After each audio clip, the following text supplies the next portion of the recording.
That night, Caleb Rowan had only one box of food left for dinner before he would be thrown out of his apartment. When he saw a shivering woman in a torn coat outside the charity kitchen door, he still split the meal in half, even though it meant he would go without. The restaurant manager laughed at him, called him a poor man playing hero, and threw them both out into the rain. Caleb had no idea the woman eating beside him was Vivian Kingsley, the billionaire who owned the entire restaurant chain, and the next morning, she walked into the boardroom standing right beside him. If you believe kindness always finds its way back, hit subscribe and follow this story all the way to the end. The eviction notice had arrived on a Thursday, tucked between two grocery flyers, as if the world wanted to soften the blow with coupons for cereal Caleb could no longer afford. 2 months behind on rent, the landlord's letter made it simple: pay something substantial by Monday, or pack what fit into a car that barely started.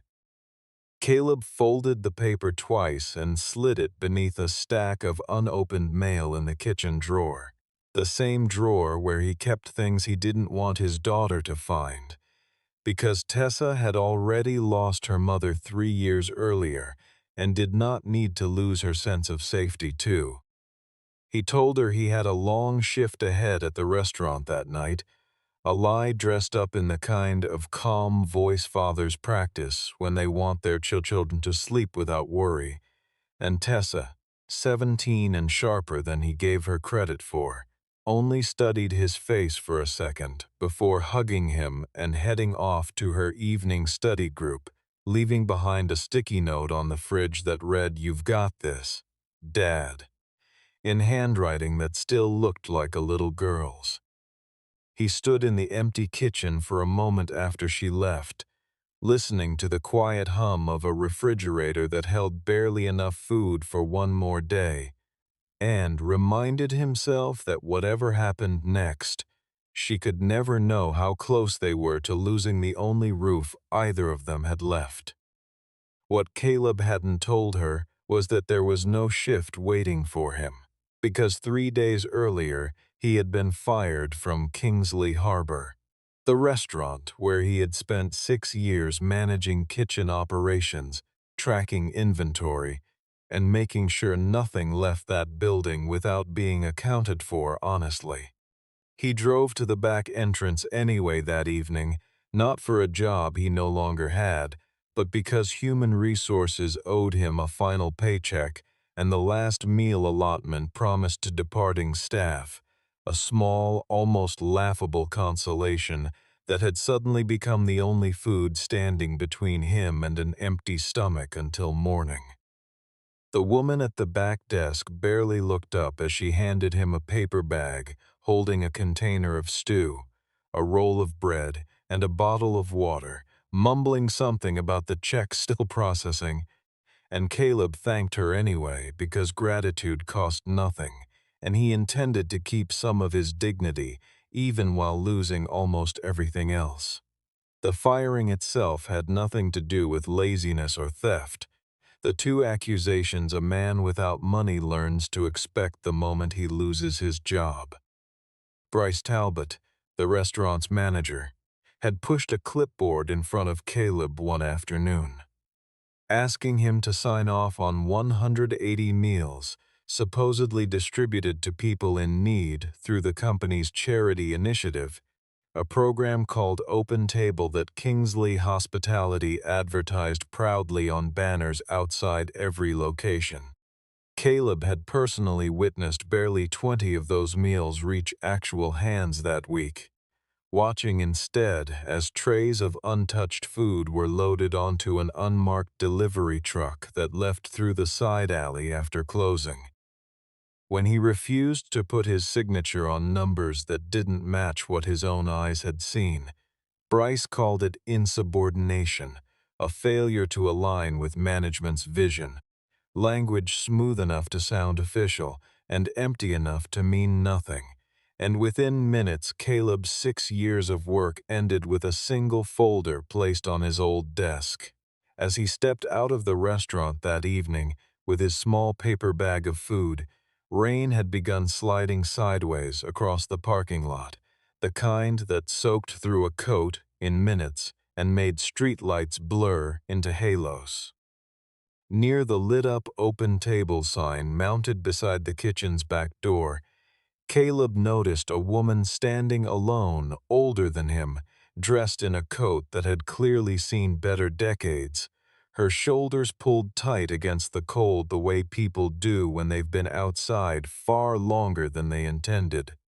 A young staff member had just turned her away, citing some excuse about the program running out for the night, even though Caleb, who had worked that very kitchen for years, could see through the propped door that trays of food still sat untouched on the steel counters inside. He had no way of knowing that the stranger shivering by that sign was Vivian Kingsley, the very woman whose name sat printed across the company that had just discarded him. Before Caleb could decide whether to say anything, the door swung open fully, and Bryce stepped out holding his phone like a weapon he was eager to use. He looked the woman over the way some men look at anyone wearing clothes that don't match their idea of acceptable, then delivered the line with a small, satisfied smile already forming on his face. "We serve customers here, not people who make customers lose their appetite." Vivian Kingsley had not planned to be standing in the rain outside her own restaurant, but the decision to come had been deliberate, even if the disguise had not been her first choice.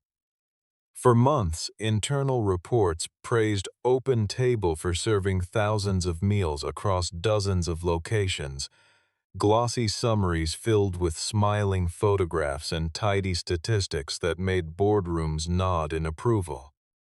An anonymous letter had changed everything, arriving on her desk without a signature, describing a pattern far less flattering. People turned away at back doors, meals disappearing before reaching anyone who needed them, employees too afraid to speak up about what they witnessed nightly. Every official inspection Vivienne had ever scheduled in advance produced exactly what she expected to see. Grateful recipients positioned near cameras, trays arranged like a stage set built specifically for her arrival, and she had grown tired of management showing her what they thought she wanted instead of what was actually happening. So she decided to see it herself, unannounced, dressed as someone with nothing, introducing herself only as Claire Bennett to anyone who asked, claiming 2 days without a proper meal, because the lie needed to feel real enough to hold up under scrutiny. Bryce hadn't looked twice at her face, only at her shoes, soaked through and clearly inexpensive, before deciding she didn't belong anywhere near his restaurant's entrance.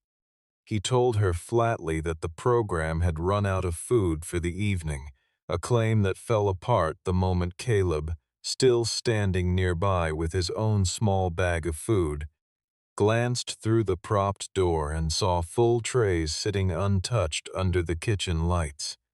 Above Bryce's shoulder, mounted prominently for exactly this kind of moment, hung a banner bearing Vivienne's own printed face beside the words, "No one goes hungry here," an irony so complete it would have been almost funny if it weren't happening to her in real time. Caleb spoke up before he had fully decided to, reminding Bryce that leftover food was required by company policy to be offered through the program rather than left to spoil or disappear. Bryce turned toward him with something close to delight, reminding Caleb that he no longer worked there and therefore had no standing to lecture anyone about restaurant policy.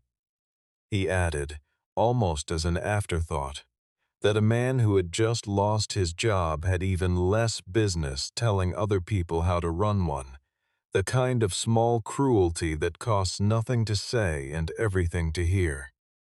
Caleb didn't argue further, recognizing the shape of a man who wanted a reaction more than he wanted a resolution, and arguing further would only feed something Bryce clearly enjoyed.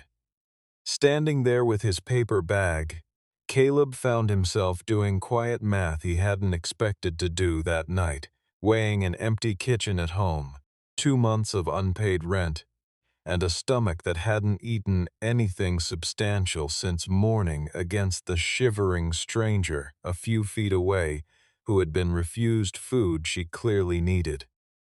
Vivian hadn't asked him for anything, hadn't even looked his way again, simply turning to walk back into the rain with whatever dignity she could carry with her.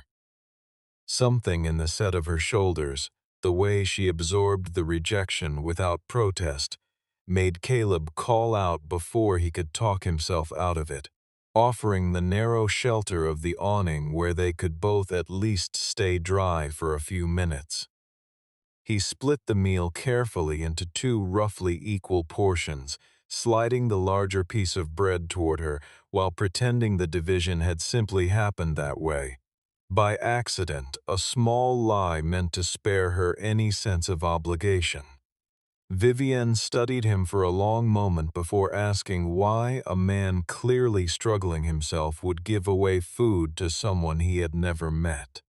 Caleb answered simply, without performance, saying that being hungry himself didn't make her hunger any smaller, and that some things shouldn't depend on whether a person could afford to be generous. Bryce noticed them sitting together beneath the awning and stepped back outside, phone already raised as though documenting something scandalous rather than something decent, his footsteps splashing through the puddles he'd just forced them both to stand in. Look at this. Can't even feed yourself and you still want to play savior. What followed felt less like an insult and more like a performance staged for an audience Bryce assumed would always be on his side. He called over 2 other employees, gesturing toward Caleb as though presenting evidence, insisting loudly that Caleb hadn't been fired for any principled stand, only for being incompetent at his job. A claim that conveniently ignored every clipboard and every falsified number that had actually led to that termination. He mocked the worn coat, the car that barely ran, the fact that Caleb was raising a daughter alone, piling each detail on top of the last as though humiliation were simply a hobby he enjoyed practicing. When he suggested that Caleb's daughter would soon understand exactly what kind of failure her father truly was, something tightened in Caleb's jaw, though his voice remained level. He didn't respond to anything said about his clothes, his car, or his unemployment, absorbing those words the way a person learns to absorb weather they cannot control. But when Bryce brought Tessa into it, Caleb's tone shifted just enough to carry weight, asking him plainly to leave his daughter out of whatever point he was trying to make. Bryce read that calm as weakness rather than restraint, mistaking quiet boundaries for an absence of fight, and pressed further, promising he would make calls to every restaurant in the city so Caleb would never work in the industry again. It was the kind of threat designed to frighten a man with no savings and a teenager depending on him, and it very nearly worked, except Caleb refused to let it show. Vivian watched all of this unfold with the careful attention of someone gathering evidence rather than simply witnessing cruelty. She noted that Caleb never once tried to make himself look heroic, never glanced toward anyone for approval, never mentioned what he had sacrificed to share his meal. He had no idea that hidden cameras weren't recording him, that no audience beyond a vindictive manager and a disguised billionaire actually existed, and that none of it mattered to him either way, because his only apparent concern was a stranger who had been hungry and a small shred of dignity he intended to keep, regardless of who was watching. Bryce's cruelty escalated further when he informed them both that the awning, like everything else attached to the building, belonged to Kingsley Hospitality, and that loitering wouldn't be tolerated from either of them. He reached for the old employee badge still clipped inside Caleb's jacket pocket, ripping it free and tossing it into a puddle with theatrical disdain, as if the gesture itself proved some point about who held power here. Caleb bent down and retrieved the badge without a word, without begging for reinstatement, without offering Bryce the satisfaction of seeing him break. Vivian, still playing the role of Claire Bennett, asked quietly whether Bryce treated everyone who came to open table this way, her tone deceptively mild for someone absorbing every answer like a closing argument. Pride, it turned out, made Bryce careless. He admitted almost boastfully that the program existed mainly for appearances and tax advantages, that leadership cared far more about clean spreadsheets than about the people those spreadsheets supposedly served. When Vivian asked who exactly directed that kind of thinking, Bryce mentioned Dorian Whitcomb without hesitation, adding with a small knowing smile that people at the top always understood how to turn good intentions into profit margins. He had no idea he was confessing to the very person those profit margins had been stolen from. Eventually, they were both ushered into the rain, Bryce making it clear neither of them was welcome to linger any longer. Caleb shielded the remaining food with his own body so Vivienne could finish eating without the rain ruining it, then handed her the broken umbrella he kept in his car for emergencies that never seemed important enough until now. He stood at the bus stop himself, soaked through, since his own car had refused to start again that week, while Vivienne began to understand, slowly and with growing discomfort, exactly how much that shared meal had cost the man standing beside her. Before they parted ways, she asked for his full name, something simple enough not to draw suspicion. Caleb Rowan, he said. But if you're planning to thank somebody, save it for whoever's hungry next. Rain continued falling steadily as they waited together near the bus stop, the kind of quiet that follows humiliation when neither person quite knows what to say next. Vivian asked, almost casually, why he had been fired, and Caleb told her plainly about the falsified meal counts, about refusing to sign his name to numbers that didn't reflect reality, careful not to make the story sound more dramatic than it actually was. He wasn't trying to convince her of anything, since as far as he knew she had no power to change his circumstances, only a vague worry that other employees still working there might eventually be pressured into signing the same lies he had refused. Without realizing how valuable the information would become, Caleb mentioned small details that mattered enormously. The license plate pattern of the unmarked delivery truck, the dates certain shipments had left through the side alley, and the name of a distribution company called Red Crest that handled pickups no one in the kitchen ever discussed openly. He had personally seen trays labeled as donations appear later on wholesale invoices meant for resale, a discrepancy that had bothered him enough to keep copies of certain inventory slips, originally intended only to protect himself if anyone ever accused him of mishandling food.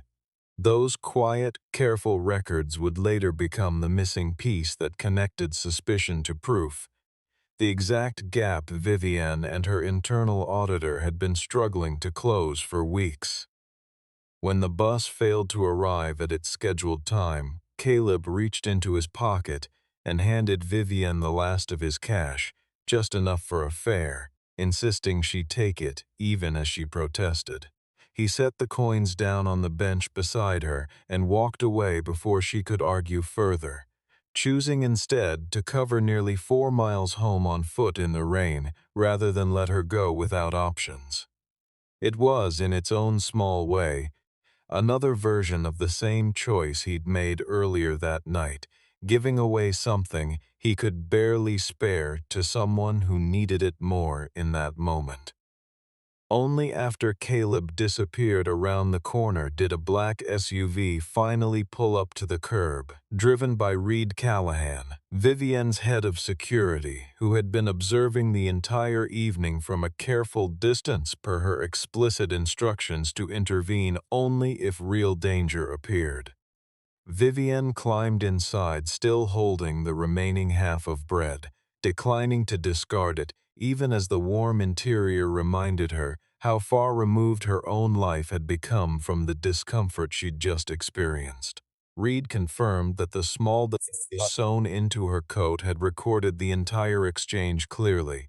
Every insult, every confession, every moment of unexpected kindness, from a man who had nothing left to give yet gave anyway.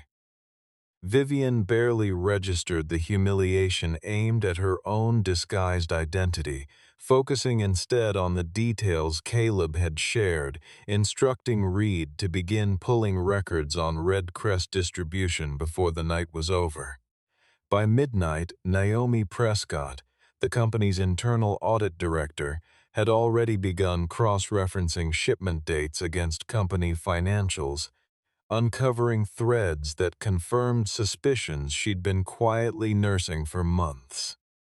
Red Crest, it turned out, traced back through a private trust connected to Dorian Whitcomb's younger brother, an arrangement carefully hidden behind layers of paperwork designed to discourage casual scrutiny. Hundreds of thousands of dollars in food, recorded internally as charitable donations for tax purposes, had instead been resold through that same distribution company, generating quiet profit while the company publicly claimed generosity it never actually provided. The fraud wasn't sloppy, but it wasn't invisible either, not once someone finally had reason to look closely. Naomi had sent her own anonymous letter to Vivian weeks earlier, frustrated after being repeatedly denied the access she needed to dig further on her own, and she finally had the missing piece that would let her finish what she had started. By morning, an email arrived in Caleb's inbox requesting his presence at company headquarters at 9 o'clock to address, in vague corporate language, an incident at Kingsley Harbor requiring his immediate attention. Caleb assumed the worst, certain Bryce had filed some accusation of theft against him out of spite, and decided to attend anyway, unwilling to let a false record follow him into every future job application. He had no way of knowing the meeting awaiting him had nothing to do with punishment and everything to do with consequences finally arriving for people who deserved them far more than he did. That same night, as Caleb walked the last mile home in the rain, Dorian was already on the phone with Bryce, voice low and certain. "Wipe every record tonight. By morning, we make Rowan look like the thief." Kingsley Hospitality's headquarters rose 12 stories above downtown Millbrook, all glass and polished stone, the kind of building designed to remind visitors exactly how small they were before they even reached the lobby. Caleb arrived wearing the cleanest shirt he owned, though the cuffs still showed faint signs of fraying he hadn't been able to afford replacing.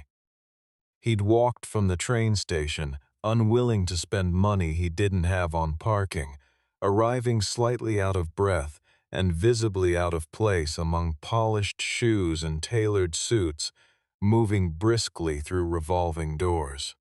The receptionist studied him for a long moment before asking, not unkindly but not warmly either, whether he was there seeking charitable assistance, and he was guided not through the main entrance, but through a side corridor typically reserved for service staff. He sat alone for nearly 20 minutes in a small waiting room before anyone came to collect him, replaying the previous night in his head and trying to guess exactly which version of events Bryce had decided to tell. Inside the boardroom, Bryce and Dorian had already constructed their version of events with practiced confidence. Bryce claimed Caleb had taken food without authorization, framing a man who had been handed a final meal allotment as someone who'd stolen company property out of spite. Dorian added his own embellishments, describing Caleb as a disgruntled former employee attempting some kind of extortion, suggesting the unidentified woman from the previous night had likely been his accomplice in whatever scheme they imagined existed. They presented Caleb with a document admitting wrongdoing, promising that signing it would spare him criminal charges, a threat dressed up as mercy. Several other executives had been pulled into the room as witnesses, none of them aware they were about to watch the company's two most senior leaders unravel in front of them within the hour. Dorian leaned back in his chair and asked, almost lazily, how exactly a man behind on rent expected to stand against a legal team with unlimited resources. He suggested Caleb think carefully about his daughter before turning himself into a criminal over something so small, each word calculated to make fear feel like reasonable advice. Bryce placed the empty food container on the table as though it constituted damning evidence, and several executives chuckled when Caleb explained calmly that the container represented his own final compensation, not stolen goods. Caleb refused to sign anything, asking instead to see the company's actual food distribution policy alongside his official termination paperwork. Dorian dismissed the request outright, suggesting Caleb had no standing to ask questions of any kind in that room. Caleb answered that he would rather lose any chance at future employment than sign a confession built entirely on lies, his voice steady even as the room grew colder around him. Helena Carrington, chairwoman of the board, watched from the head of the table, beginning to notice something in his composure that didn't match the picture Dorian and Bryce had been painting all morning. Reaching into his jacket, Caleb placed copies of the inventory slips he'd kept onto the table, evidence Bryce immediately dismissed as stolen documentation. Caleb corrected him quietly, explaining these were copies given directly to him for signature, records he had simply never returned because he'd refused to sign falsified totals in the first place. The numbers told their own uncomfortable story, showing thousands of meals that had disappeared somewhere between the kitchen and the people they were meant to feed.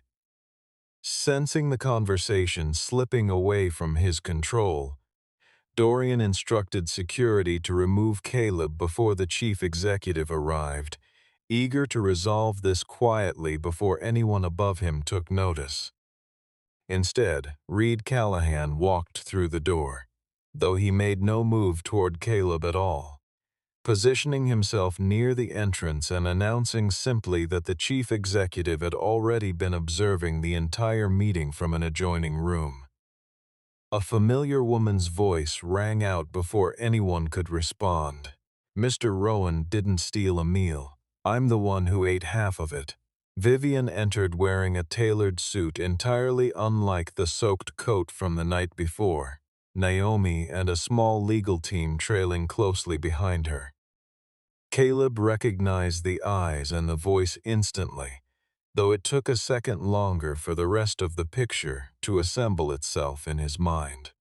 He glanced toward the screen at the front of the room, where a slide now displayed her name in clean corporate lettering. Vivian Kingsley, founder and chief executive officer, and understood in that moment that the woman he'd shared his last meal with owned every brick of the building he was currently standing inside. Bryce's face drained of color, though he tried to recover quickly, insisting he couldn't possibly have recognized the chief executive in the dim lighting and rain from the night before. Vivienne corrected him without raising her voice, explaining that recognizing her identity had never been the actual problem. The problem, she said, was that he had believed a poor woman didn't deserve to be treated like a human being, regardless of who she turned out to be. She asked whether his behavior would have been any different had he known the person standing in front of him carried billions of dollars rather than nothing at all, and the silence that followed answered the question more honestly than he ever could. Dorian attempted to frame the entire disguise as an unfair trap, an ambush designed to embarrass loyal employees. Vivian reminded him calmly that she hadn't set any trap, that she had simply requested a meal the company had publicly promised to provide. Every choice that followed, the insults, the threats, the manufactured accusations against Caleb, had belonged entirely to the people in that room, not to her. What came next left no room for further argument. Naomi played the recording captured from Vivienne's coat the previous evening, and the room listened as Bryce's own voice described Open Table as little more than an advertising tool. They heard him boast that leadership cared only about numbers, never about the people those numbers represented. They heard Dorian's voice instructing someone to erase records before morning, and they heard Caleb, a man with nothing left to gain, quietly defending a stranger he believed to be genuinely homeless, never once realizing how much that defense would eventually matter. Vivienne turned to address Caleb directly, confirming publicly that he had shared his final meal with her the night before, expecting nothing in return. She produced a small envelope containing the exact amount of bus fare he'd left on the bench, returning it not as charity but as acknowledgement. Caleb showed no particular excitement at learning her true identity, his only real question concerning whether the food and money stolen from the program could finally reach the people who actually needed it. The contrast in that room had become impossible to ignore. A man with nothing had still given away half of what little he had. Executives earning seven-figure salaries had been quietly stealing food meant for the hungry. Helena requested the meeting be closed to outside staff and an emergency investigation launched immediately, and Dorian understood, perhaps for the first time, that this had stopped being a matter of managing public perception. Naomi pulled up a financial summary on the main screen, her voice steady despite the weight of what she was about to reveal. The food was only the surface. $18 million disappeared alongside those meals. The scheme, once fully exposed, revealed a structure far more deliberate than simple negligence. Redcrest purchased food from individual locations at steeply discounted rates, while Kingsley Hospitality continued recording those same shipments as charitable donations to claim generous tax advantages. Profits from those resales flowed quietly into accounts connected to Dorian, structured carefully enough to avoid easy detection by anyone not specifically looking for them. Bryce, motivated by bonuses tied directly to measurable waste reduction, had every incentive to participate enthusiastically in a scheme he likely told himself was simply efficient business practice. Investigators would later determine the arrangement had quietly operated for nearly 3 years before anyone outside the scheme noticed the gap between what was promised on paper and what actually reached the people standing at the door. Dorian tried one more angle, suggesting Caleb's testimony should be dismissed entirely given his obvious resentment toward the company that had fired him. Naomi countered immediately, pointing to banking records and warehouse logs that existed entirely independent of anything Caleb had personally said. The inventory slips Caleb had kept simply connected internal numbers to Redcrest's external invoices, providing a bridge that made the larger fraud visible rather than serving as the sole foundation of the case. Caleb wasn't the only evidence in the room, but he had been the single thread that, once pulled, unraveled everything else.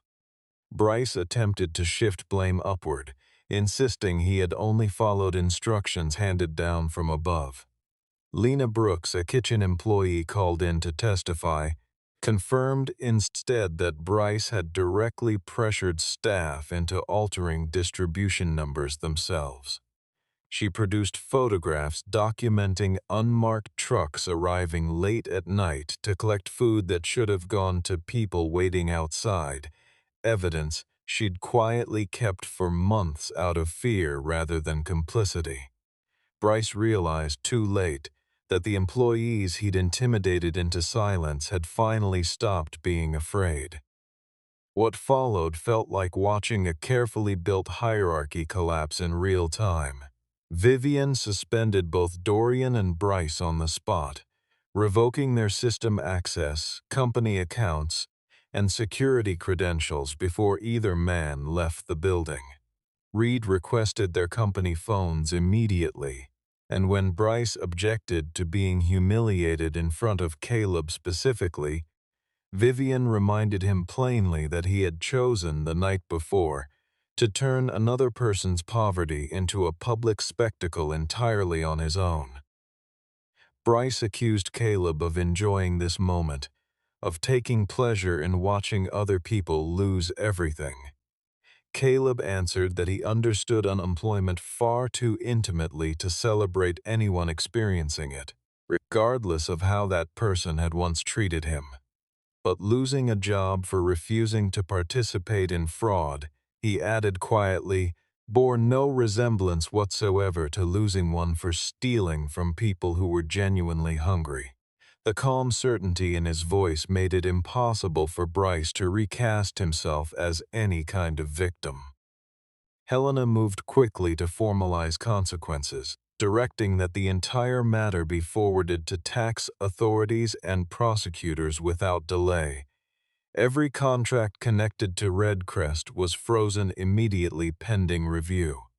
Locations implicated in the scheme would undergo independent audits conducted by outside firms with no prior relationship to the company. Dorian's bonus reserves were held back specifically to fund restitution for damages the fraud had caused. Before the meeting adjourned, Vivienne turned toward Caleb and offered to write him a check on the spot, an amount large enough to change his circumstances overnight. He slid the pen back across the table toward her without taking it. Caleb explained, carefully and without apology, that he hadn't shared his food expecting any kind of repayment, and accepting an enormous check now would transform something simple into a transaction it had never been meant to be. What he actually wanted was far more modest, the wages he'd genuinely earned and never received, along with a corrected employment record that no longer falsely implied he'd been fired for incompetence rather than integrity. Vivian respected the boundary without pushing further, instructing human resources to calculate everything legitimately owed to him, including severance for wrongful termination and compensation for the professional damage caused by being quietly blacklisted within the industry. This wasn't charity disguised as generosity. It was simply restoring what had been unfairly taken from him in the first place. The total proved enough to settle his overdue rent immediately, removing the threat hanging over him and Tessa without turning him into someone dependent on a billionaire's goodwill. Separately, Naomi mentioned she needed someone who genuinely understood how restaurant operations functioned on the ground, not just on paper. She offered Caleb a 3-month position on the internal audit team, with a clearly defined, publicly listed salary rather than some vague favor extended out of guilt.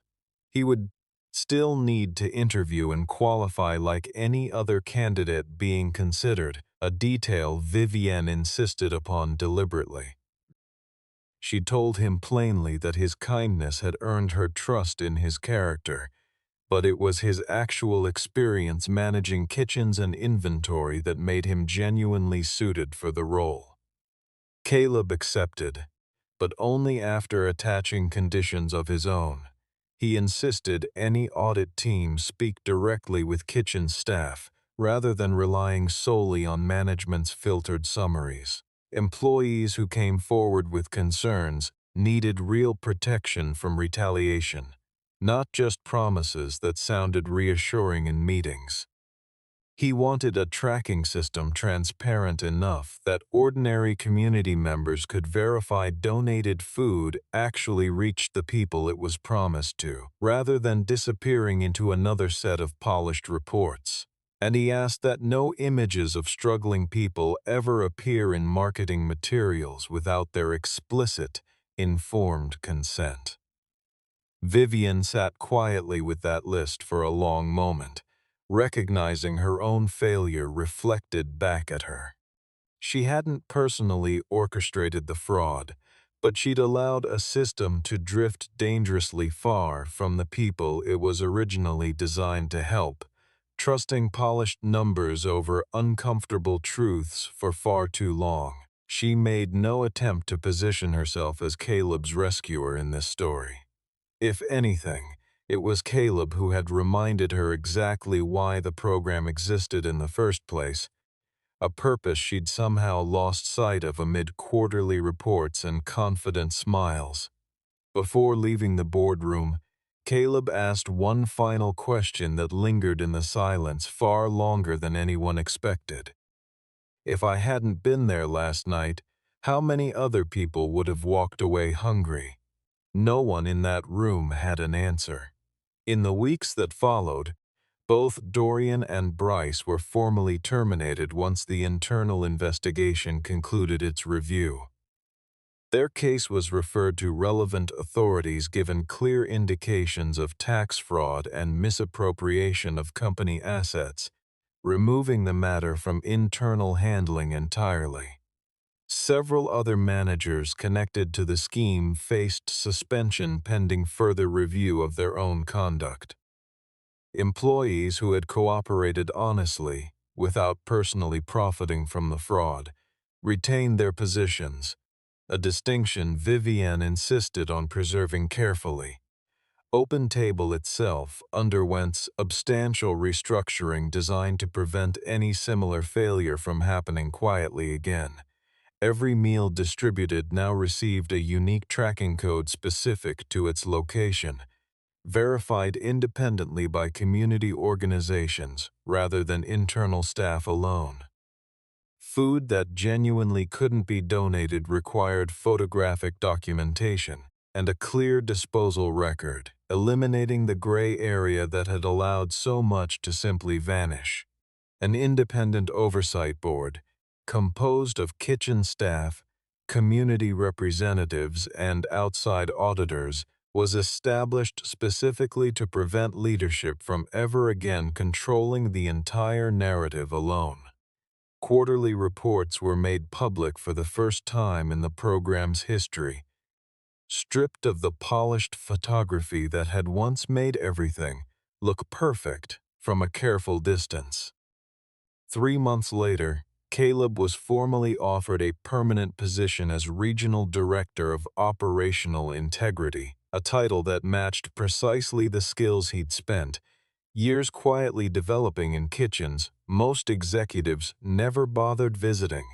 He didn't become wealthy overnight, and the story never pretended otherwise.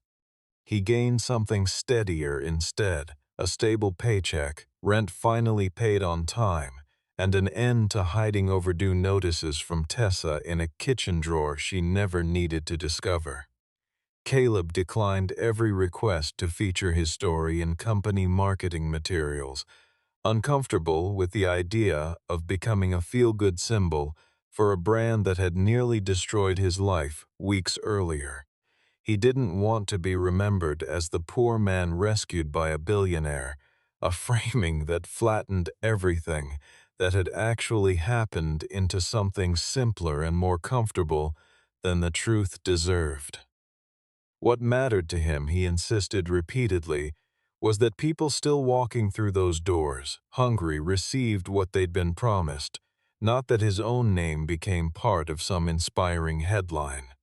Vivienne, for her part, kept the dried, slightly stale half of bread sealed inside a small glass case in her private office, with no plaque, no label, no mention of Caleb's name attached to it at all.